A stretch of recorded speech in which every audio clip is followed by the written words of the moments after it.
Selamat malam Bapak, Ibu, dan saudara-saudari yang dikasihi dalam nama Tuhan Yesus Kristus.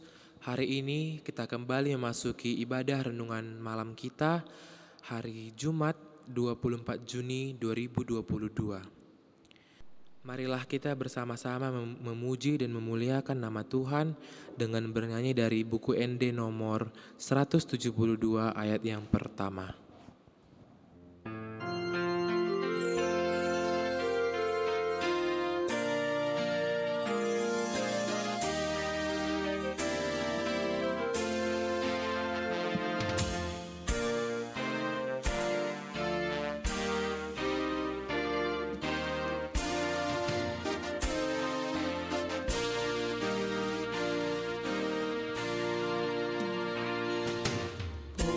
Yesus menunda di Portimio,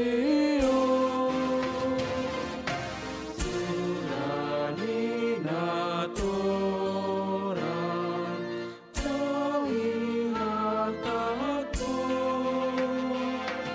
Saya siromu diperdosa.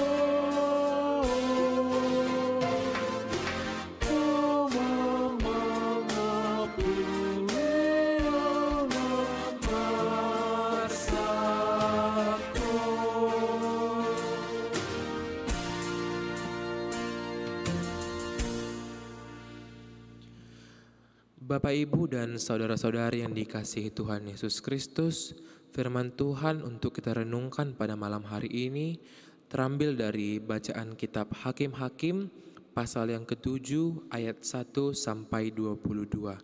Saya akan membacakannya untuk kita semua. Marilah kita mengikutinya dalam hati kita masing-masing. Beginilah firman Tuhan. Gideon mengusir musuh. Adapun Yerubbaal, itulah Gideon, bangun pagi-pagi dengan segala rakyat yang bersama-sama dengan dia. Lalu mereka berkemah dekat mata air Harod. Perkemahan orang Midian itu ada di sebelah utaranya, dekat bukit More di lembah. Berfirmanlah Tuhan kepada Gideon, terlalu banyak rakyat yang bersama-sama dengan engkau itu, daripada yang kuhendaki untuk menyerahkan orang Midian ke dalam tangan mereka. Jangan-jangan orang Israel memegah-megahkan diri terhadap aku sambil berkata, tanganku sendirilah yang menyelamatkan aku. Maka sekarang serukanlah kepada rakyat itu demikian. Siapa yang takut dan gentar, biarlah ia pulang, enyah dari pegunungan Gilead. Lalu pulanglah 22.000 orang dari rakyat itu dan tinggallah 10.000 orang. Tetapi Tuhan berfirman kepada Gideon, masih terlalu banyak rakyat. Suruhlah mereka turun minum air, maka aku akan menyaring mereka bagimu di sana. Siapa yang kufirmankan kepadamu, inilah orang yang akan pergi bersama-sama dengan engkau. Dialah yang akan pergi bersama-sama dengan engkau, tetapi barang siapa yang kufirmankan kepadamu, inilah orang yang tidak akan pergi bersama-sama dengan engkau. Dialah yang tidak akan pergi. Lalu Gideon menyuruh rakyat itu turun minum air, dan berfirmanlah Tuhan kepadanya, barang siapa yang menghirup air dengan lidahnya seperti anjing menjilat, haruslah kau kumpulkan tersendiri. Demikian juga semua orang yang berlutut untuk minum. Jumlah orang yang menghirup dengan membawa tangannya ke mulutnya ada 300 orang. Tetapi yang lain dari rakyat itu semuanya berlutut minum air. Lalu berfirmanlah Tuhan kepada Gideon, dengan ke-300 orang yang menghirup itu akan kuselamatkan kamu. Aku akan menyerahkan orang Midian itu ke dalam tanganmu. Tetapi yang lain dari rakyat itu semuanya boleh pergi, masing-masing ke tempat kediamannya. Dari rakyat itu mereka mengambil bekal dan sangkakala.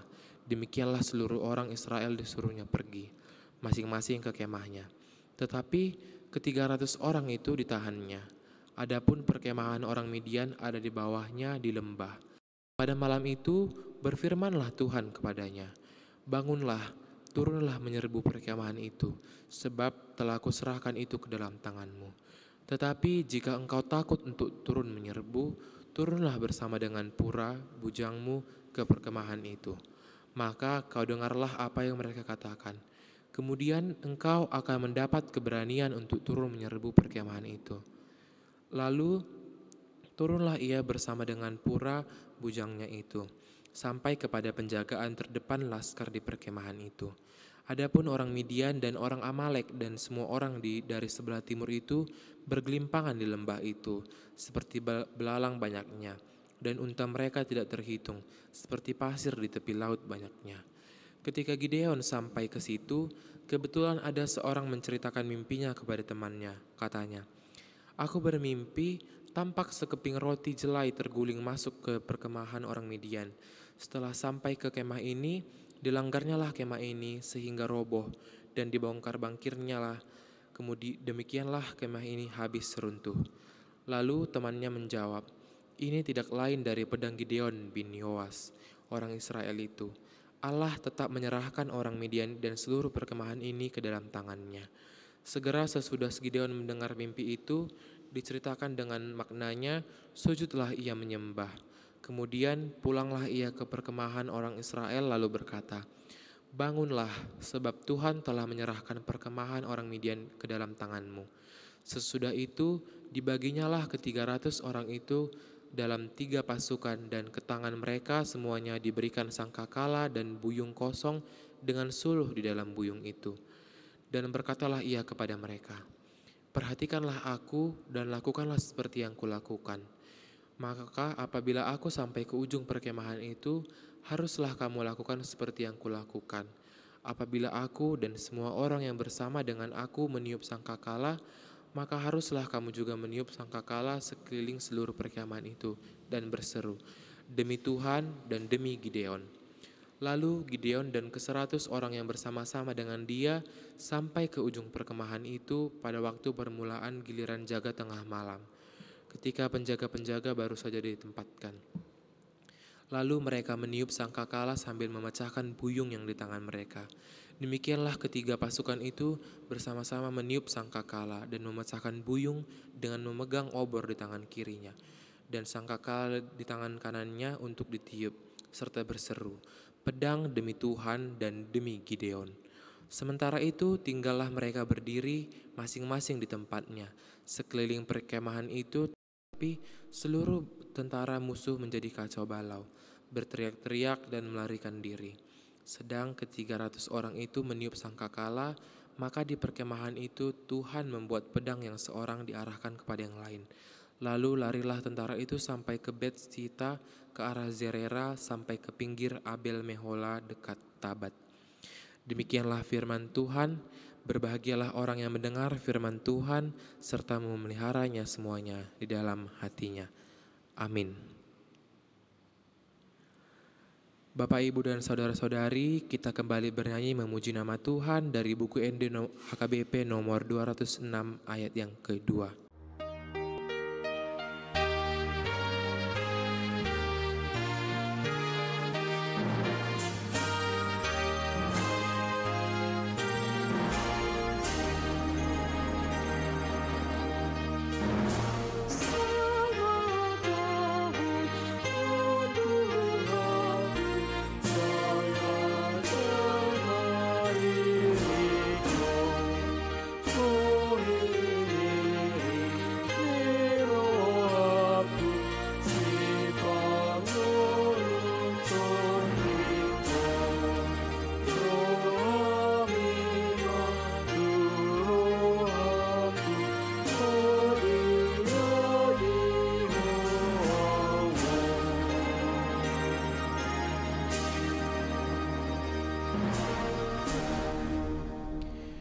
Marilah kita bersatu di dalam doa. Terima kasih Tuhan atas cinta kasih yang masih dapat kami rasakan di kehidupan kami hingga pada saat ini. Terima kasih atas penyertaan-Mu kepada kami semua sehingga kami masih bisa beribadah kepada-Mu pada malam hari ini. Ya Tuhan, kami juga bersyukur atas penyertaan-Mu dari pagi tadi hingga malam hari ini ya Tuhan. Pada hari ini kami sudah mendengar sebagian dari firman-Mu. Kiranya firman yang daripada-Mu dapat berguna bagi kami dan kehidupan kami sehari-hari. Ya Tuhan, pada malam hari ini kami ingin berterima kasih kepada-Mu atas pertambahan usia yang Kau berikan kepada jemaat-Mu, yaitu Inang Erlina Siregar yang berusia 52 tahun, Inang Pininta Borusinaga yang berusia 48 tahun, dan Inang Erni Borhutajulu yang berusia 45 tahun. Kiranya Kaulah yang selalu memberkati mereka ya Tuhan, dan memberikan mereka umur yang panjang serta kesehatan. Kami juga tidak lupa untuk mendoakan keluarga jemaat-Mu yang bersukacita merayakan ulang tahun pernikahan mereka pada hari ini, yaitu keluarga Amang AKP Manumpak Sitorus, Inang Eva Diantarigan yang berusia 25 tahun ulang tahun pernikahan mereka ya Tuhan. Kiranya Kaulah yang memberikan keluarga mereka hal-hal baik dan sukacita ya Tuhan, agar bisa terus berbahagia dan memuji memuliakan nama-Mu ya Tuhan. Ya Tuhan, sebentar lagi kami akan kembali beristirahat untuk malam ini. Kiranya Kau berikanlah kami istirahat yang baik, agar kami dapat menjalani hari kami esok dengan baik dan tidak kekurangan suatu apapun. Terima kasih ya Tuhan, kami sudah berdoa dan mengucap syukur kepadamu. Amin. Selamat malam dan selamat beristirahat untuk kita semua. Tuhan Yesus memberkati. Horas.